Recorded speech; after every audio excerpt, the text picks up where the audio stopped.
नमस्कार दोस्तों, आपके साथ मैं हूं मुबशरा। दोस्तों, इतिहास के कुछ पन्नों को बदलने से या फिर उसको हटाने से सच नहीं बदलेगा। लेकिन अगर फिर भी मोदी सरकार को ये लगता है कि किताबों से इतिहास के चैप्टर्स को हटाकर वो अगला इतिहास गढ़ सकते हैं, चंद जगहों के नाम बदलकर सच को छुपा सकते हैं या फिर पुरानी कहानियों को दबाकर नया कीर्तिमान बना सकते हैं, तो यहाँ मैं मोदी सरकार से कहना चाहूंगी कि सच को कभी आँच नहीं होती। जी हाँ दोस्तों, अगर कट्टरपंथी हिंदुत्ववादी हाकिम और उनके मोहरों को ये लगता है कि वो इन चंद बातों का सहारा लेकर आने वाली पीढ़ियों के साथ धोखा कर सकते हैं, तो वो ये भी याद रखे कि हिस्ट्री रिपीट्स इटसेल्फ। दोस्तों, मोदी सरकार को मुगलों से इस कदर एलर्जी है कि उन्होंने इतिहास के पन्नों को ही बदल दिया, यानी कि उनको इतिहास से हटाने का फैसला कर लिया। यानी कि अब सीबीएसई और यूपी बोर्ड ने 12वीं कक्षा के सिलेबस से मुगलों के चैप्टर्स को डिलीट कर दिया है। दोस्तों, ये तो आप सभी जानते हैं कि अंधभक्त हमेशा कहते हैं कि अगर मोदी जी को सत्ता से निकाल दिया गया या सत्ता से चले गए तो सत्ता मुगलों का हो जाएगी, मुगल राज करेंगे। बात थोड़ी हंसी आने वाली है, लेकिन दोस्तों अंधभक्ति यही होती है। दोस्तों, 2014 के बाद से मोदी सरकार ने 3 बार एनसीईआरटी सिलेबस में बदलाव किया है। सबसे पहले 2017 में एनसीईआरटी की समीक्षा की गई, इसके बाद दूसरी समीक्षा की गई 2019 में, और अब 2023 में समीक्षा की गई, जिसमें यह कहते हुए सिलेबस को बदला गया, कुछ चैप्टर्स को हटाया गया है कि बच्चों पर ज्यादा बोझ बढ़ रहा है, इसलिए उसको बोझ को कम करने के लिए सब किया गया।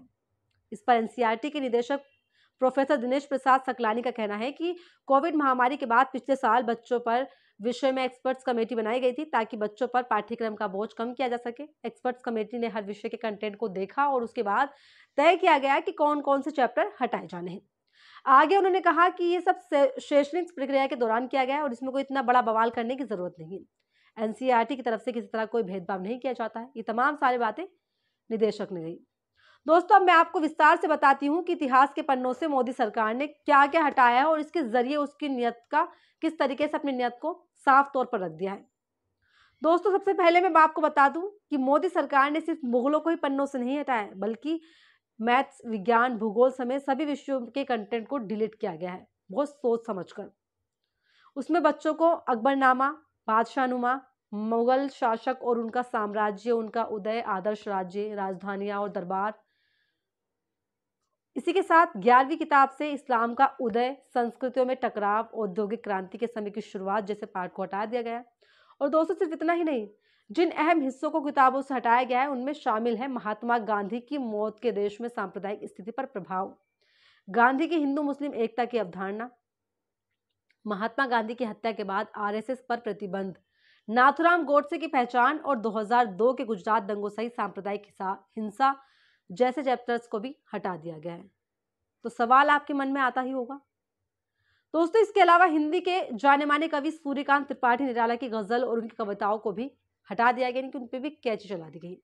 इसके अलावा विष्णु खरे की एक काम और सत्य को भी हटा दिया गया है, जो सच को दिखाती है, सच को बताती है, उन सबको हटा दिया जाएगा।